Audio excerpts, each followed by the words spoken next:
Hello my dear children, how are you all. તો બહુ બધા લેસન આપણે ભણી ગયા. હવે આપણે થોડું ગ્રામર વિશે કરીએ. તમને પણ થશે કે મિસ ગ્રામરમાં કેમ કંઈ કરાવતા નથી, બરાબર? તો આપણે ગ્રામર વિશે કરશું. એમાં પહેલું છે તમારું સંજ્ઞા અને તેના પ્રકાર, બરાબર? હવે આપણે જોઈએ એમાં સંજ્ઞા અને તેના પ્રકાર. આપણે 7th સ્ટાન્ડર્ડમાં મેં તમને નામ અને તેના પ્રકાર કરાવેલા, ખ્યાલ હોય તો. સેમ છે. છોકરો, માણસ, કૂતરો, બિલાડી વગેરેને આપણે તેમના રૂપ આકારથી આંખ વડે ઓળખીએ છીએ. આપણે કૂતરોને બિલાડીને કૂતરો કહીએ છીએ ના, માણસને પણ બરાબર ઓળખીએ છીએ. ઘરડા છે, જુવાન છે, વૃદ્ધ છે, બરાબર? તો નાનું બાળક છે, આપણે બરાબર કહીએ છીએ, બરાબર ઓળખીએ છીએ. કોયલના ટહુકા, મોરની કેકા, કાબરનો કલબલાટ, સિંહની ગર્જના, વાદળાનો ગડગડાટ વગેરેને આપણે તેના શબ્દ એટલે કે અવાજથી કાન વડે સાંભળીએ છીએ. કોયલના ટહુકા આપણને કેટલા ગમે કે ના ગમે? કેટલી સરસ કોયલ બોલતી હોય. મોરનો અવાજ, મોરની કેકા કહેવાય. મોરનો પણ બહુ સરસ કેકારો સંભળાય આપણને. કાબર આપણા ઘર આંગણાનું પંખી છે, કલબલાટ કરતું હોય. સિંહ ગર્જના કરીને બોલે.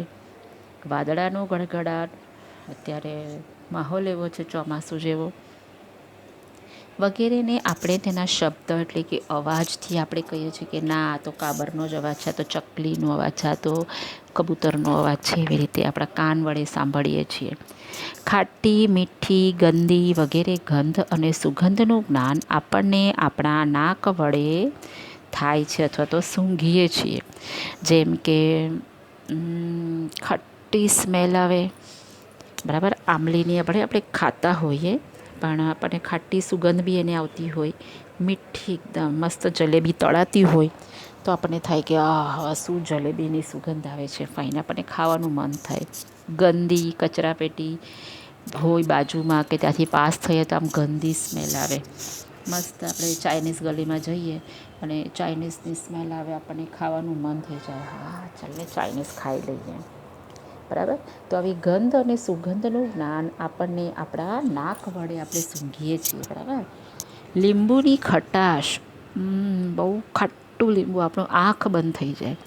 સાકર કે ગોળનું ગળપણ, કેટલું મસ્ત લાગે. મીઠાની ખારાશ, મીઠું એટલે કે સોલ્ટ. જો સોલ્ટ વગરનું તમને ખાવા કે તો આપણને ભાવશે?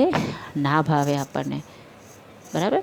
તો પછી કે મરચાંની તીખાશ, બહુ તીખું મરચું, હા હા હા. ફટકડીની તુરાશ, ફટકડી એટલે એલમ, તમને ખબર છે, તુરી લાગે, બરાબર? ફટાકડી. અને કારેલાની કડવાશ, ઓહો, કારેલું તો એટલું કડવું, આપણને ભાવે જ નહીં. લીમડાની કડવાશ હોય, કારેલાની કડવાશ હોય, એનો આપણે સ્વાદથી, આપણે ટેસ્ટ કરીને, આપણા જીભથી આપણે જાણી શકીએ. શિયાળામાં વાતાવરણની ઠંડક, બહુ ઠંડી લાગી, આપણે આમ થાય મસ્ત, આમ ઠંડક થઈ જાય. ઉનાળાનો ઉકળાટ, આપણે આમ હાથ હલાવીએ કે હા, શું કેટલી ગરમી છે. કોઈ વસ્તુ સુવાળી છે કે ખરબચડી તેનું જ્ઞાન, આપણે ટેડીબેર હોય, ટેડીબેરની ઉપર હાથ ફેરવીએ, આપણા ઘરે ટેડીબેર ટોય હોય તો કેટલું સોફ્ટ લાગે. પછી આપણા ઘરે પથ્થર હોય અથવા તો તમે કશે મોટા પથ્થર પર બેસો તો પથ્થરને હાથ લગાડો તો તમને ખરબચડો લાગશે. તો તમને એ આપણને કેવી રીતે ખબર પડે? આપણે સ્પર્શ કરીએ, આપણે ટચ કરીએ તો થાય. તો એ આપણી સ્કિન વડે એટલે ત્વચા, ચામડી વડે થાય છે. આમ આંખ, કાન, નાક, જીભ અને ત્વચા એ આપણી બાહ્ય જ્ઞાનેન્દ્રિયો છે. સેન્સરી ઓર્ગન્સ બધા દેખાય છે બધાને, આપણી આંખ, કાન, નાક, જીભ બધું. હવે છોકરો, માણસ, કૂતરો વગેરે રૂપ કે તે કેવો શેપ છે એના પરથી ખબર પડે, આકાર વડે. પછી ટહુકો, કેકા વગેરે તેના અવાજ વડે આપણને ખબર પડે. સુગંધ, દુર્ગંધ વગેરે ગંધ, બરાબર, એ આપણને નાક વડે ખબર પડે. ગળપણ, ખટાશ વગેરે રસ, બરાબર, એ આપણને ટેસ્ટથી, જીભથી ખબર પડે. ઠંડક, ઉકળાટ વગેરે સ્પર્શથી ખબર પડે કે બહુ ઠંડક થઈ ગઈ, બહુ ઉકળાટ થાય છે, એ આપણે અનુભવીએ છીએ. આ બધાનું જ્ઞાનબોધ આપણને જ્ઞાનેન્દ્રિયો દ્વારા થાય છે, આપણને સેન્સરી ઓર્ગન્સ દ્વારા થાય.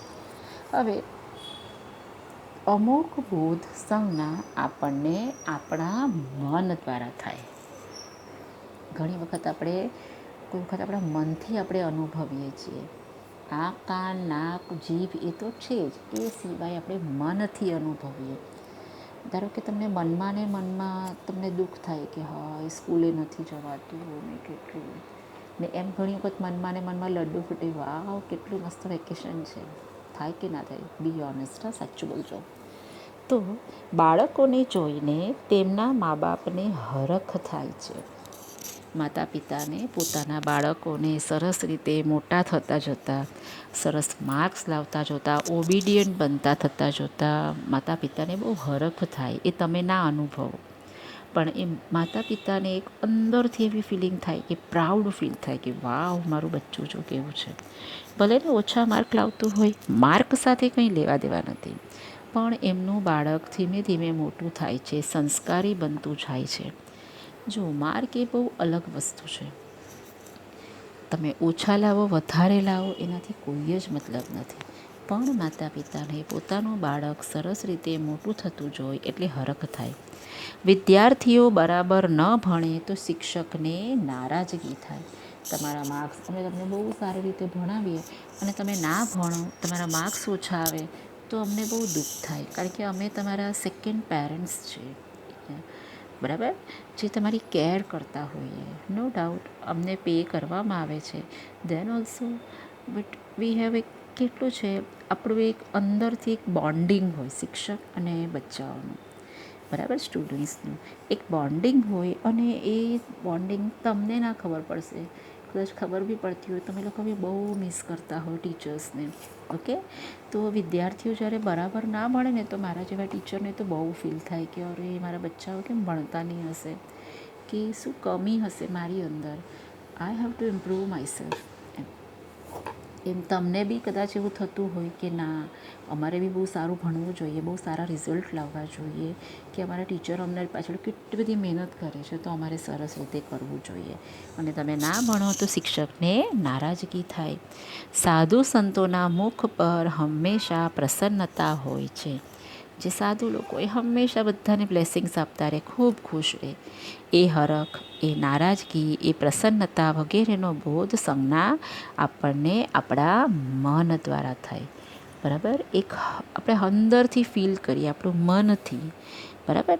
અને આ રીતે જ્ઞાનેન્દ્રિયો કે મન વડે જાણી શકાય તેવા પદાર્થ, વ્યક્તિ, દ્રશ્ય, ભાવ કે લાગણી, સમૂહ, જાતિ તેમજ ક્રિયાને ઓળખવા માટે જે શબ્દ વપરાય છે તેને સંજ્ઞા કહેવાય, બરાબર? આપણા બધા ઇમોશન્સ હોય, બધી વસ્તુ હોય, વ્યક્તિ હોય, દ્રશ્ય કોઈ સીન જોયો હોય, આપણા ઇમોશન્સ હોય, લાગણી હોય, સમૂહ એટલે ગ્રુપ હોય, જાતિ હોય, આ બધાને ઓળખવા માટે જે શબ્દ વપરાય તેને શું કહેવાય? સંજ્ઞા. ચલો હવે નીચે જોશું. સંજ્ઞા વિશે નીચેના મુદ્દા યાદ રાખો. નંબર 1, જે પદ વ્યક્તિનું નામ હોય તેને આપણે શું કહીશું? સંજ્ઞા. જે પદ પદાર્થ કે વસ્તુનું નામ હોય તે પણ સંજ્ઞા. જે પદ ગુણ કે ભાવને નિર્દેશ કરતું હોય તે સંજ્ઞા. જે પદ એટલે શબ્દ, દ્રવ્ય એટલે કે ધાન્ય, ધાતુ કે પ્રવાહીનું નામ હોય તે સંજ્ઞા. હવે ધાન્ય એટલે ગ્રેન્સ, અનાજ, ધાતુ એટલે કે મેટલ્સ, અને પ્રવાહી એટલે કે લિક્વિડ. ઓકે, આ દ્રવ્યવાચક કહેવાશે. જે પદ ક્રિયાનો નિર્દેશ કરતું હોય તે સંજ્ઞા. હવે આપણે સંજ્ઞાના પ્રકાર જોશું. સંજ્ઞા વિશે જોયું તો સંજ્ઞાના પ્રકાર વિશે પણ જોવાનું છે. સંજ્ઞાના પ્રકાર. ફર્સ્ટ 1, વ્યક્તિવાચક સંજ્ઞા. કોઈ એક જ વ્યક્તિ માટે, એક જ સ્થાન માટે, એક જ નદી, પર્વત અથવા એક જ પદાર્થ માટે વપરાતી સંજ્ઞાને વ્યક્તિવાચક સંજ્ઞા કહે છે, બરાબર? એક જ વ્યક્તિ હોય આખા ઓલ ઓવર વર્લ્ડમાં, એક જ પ્લેસ હોય, એક જ સ્થાન માટે, એક જ નદી, એક જ પર્વત, એક જ પદાર્થ માટે જે વસ્તુ જે વપરાય, શબ્દ વપરાય તેને શું કહેવાશે? એ સંજ્ઞાને વ્યક્તિવાચક સંજ્ઞા.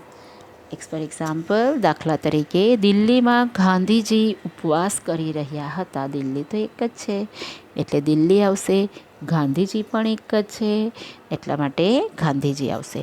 ઇબ્રાહિમ ચાચા અમને વહાલ કરતા. ઇબ્રાહિમ ચાચાની અંદર અંડરલાઈન આવશે, નામ છે વ્યક્તિવાચક. અરબસ્તાન અને ઈરાનમાં પુષ્કળ ખજૂર થાય છે. તો અરબસ્તાન, ઈરાન અને ખજૂર. હવે છે અમદાવાદ સાબરમતીને કિનારે આવેલું છે. અમદાવાદ અને સાબરમતી. હવે તમારું છે જાતિવાચક સંજ્ઞા. જે સંજ્ઞા આખી જાતિને લાગુ પડે તેમજ તેમાંના દરેક વસ્તુ કે વ્યક્તિને લાગુ ન પડે તેને જાતિવાચક સંજ્ઞા કહે છે. આખી કમ્યુનિટીને લાગુ પડે પણ તેની અંદર આવતા એક વસ્તુને લાગુ ન પડે, બરાબર. ઉપરવાળું દરેકે દરેક વ્યક્તિ, જે એકે એક વ્યક્તિ એકે એક સ્થાનને લાગુ પડે, જ્યારે અહીંયા આખી જાતિને, કમ્યુનિટીને લાગુ પડે બટ એક વસ્તુને લાગુ ન પડે તેને શું કહેવાશે? જાતિવાચક સંજ્ઞા. હવે એક્ઝામ્પલ, એકવાર એક સાધુ આવ્યા, તે મોચીને પૂછવા લાગ્યા. હવે અહીંયા સાધુ, બરાબર, અને મોચી પણ આવશે કારણ કે સાધુનું પણ નામ નથી અને મોચીનું પણ નામ નથી. તમે મોચી નીચે અંડરલાઈન કરજો. આચાર્ય શાળાની નજીક રહેતા હતા. અહીંયા નામ નથી તો આચાર્ય અને શાળા. શહેરમાં રમણીય બગીચાઓ છે. શહેર અને બગીચાઓ. ખેતરો પાણીથી ધરાઈ ગયા. ખેતરો અને નદી, ધરાઈ ગયા. નદીઓમાં પૂર આવ્યા, નાળા ઉભરાઈ ગયા. ખેતરો આવશે, નદીઓ આવશે અને નાળા, બરાબર. હવે છે તમારું સમૂહવાચક સંજ્ઞા. જે સંજ્ઞા કોઈ એક સમૂહને લાગુ પડે, કમ્યુનિટીને, આખું ગ્રુપ, સમૂહ એટલે ગ્રુપ, પણ તે સમૂહમાંના દરેકને લાગુ ન પડે, બરાબર, તેને સમૂહવાચક સંજ્ઞા કહેવાય.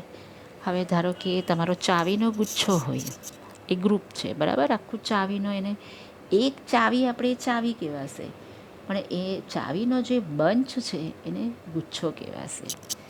તો એ ગુચ્છો છે એ સમૂહવાચક સંજ્ઞા કહેવાય પણ ચાવી એ નહીં કહેવાશે સમૂહવાચક સંજ્ઞા. ખ્યાલ આવે છે? આખા ગ્રુપને કહેવામાં આવે સમૂહવાચક.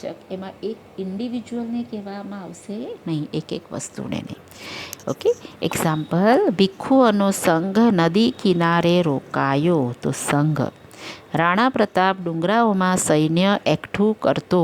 સૈન્ય. ગરીબો માટે રવિશંકર ભંડોળ ભેગું કરતા. ભંડોળ. પંડિતજીનું ભાષણ સાંભળવા મેદની એકઠી થઈ. તો આવશે મેદની. હવે તમારું છે નંબર 4, દ્રવ્યવાચક સંજ્ઞા. તો દ્રવ્યવાચક સંજ્ઞા, જે સંજ્ઞાઓ દ્રવ્ય માટે વપરાય, ઓકે, પણ તેમજ તેની સંખ્યામાં ગણના ન થાય પણ તેને જથ્થા રૂપે તોલી કે માપી શકાય તેવા પદાર્થ દ્રવ્યને દ્રવ્યવાચક સંજ્ઞા કહેવાય છે. હવે જે સંજ્ઞાઓમાં દ્રવ્ય માટે વપરાય, દ્રવ્ય એટલે આગળ જ મેં કીધું છે લિક્વિડ હોય, પછી તમારું આવશે અનાજ હોય, બરાબર, અને કોઈ મેટલ હોય, એ દ્રવ્યવાચકમાં આવશે. તેમજ તેને સંખ્યામાં, તેને અનકાઉન્ટેબલ, તેને ગણી ન શકાય. આપણે દુકાનમાં જઈએ તો આપણે એમ કહો છો મને 100 મગ આપો કે 100 ચણા આપો. આપણે જઈને કહીએ કે મને 250 ગ્રામ ચણા આપો, અડધો કિલો મગ આપો, 1 કિલો સાકર આપો. આપણે એક એક ગણીએ છીએ? ના, એ તો અનકાઉન્ટેબલ છે. એટલે તેની સંખ્યામાં ગણના ન થાય પણ તેને જથ્થા રૂપે બંચમાં તોલી શકાય કે માપી શકાય, એને વજન કરી શકાય અથવા તો મેઝર કરી શકાય તેવા પદાર્થ દ્રવ્યને દ્રવ્યવાચક સંજ્ઞા કહેવાય છે. એક્ઝામ્પલ, બધા ઓજાર સોનાના થઈ ગયા. સોનાના. એક મુઠ્ઠી ચણા તો છે મારી પાસે, તો ચણા. બાલારામમાં પાણીનો ધોધ અને ઝરણા છે. પાણી. દૂધ પીવાથી તંદુરસ્ત બનાય છે. તો દૂધ. હવે છે તમારું ભાવવાચક સંજ્ઞા. ભાવ એટલે કે ગુણ, ક્રિયા, સ્થિતિ કે લાગણી દર્શાવતી સંજ્ઞા ભાવવાચક સંજ્ઞા કહેવાય. આપણા ઇમોશન્સ, એમાં બધા ગુણ આવશે, આપણા કેરેક્ટર, આપણે જે ક્રિયા કરીએ છીએ તે, સ્થિતિ અને લાગણી, આપણા ઇમોશન્સ આવશે. તેને આપણે મનથી સમજી શકાય, આ આપણે ફીલ કરી શકીએ અંદરથી. ઓકે, એક્ઝામ્પલ છે, ડાક્ટર તો આ જુવાનની હિંમત જોઈ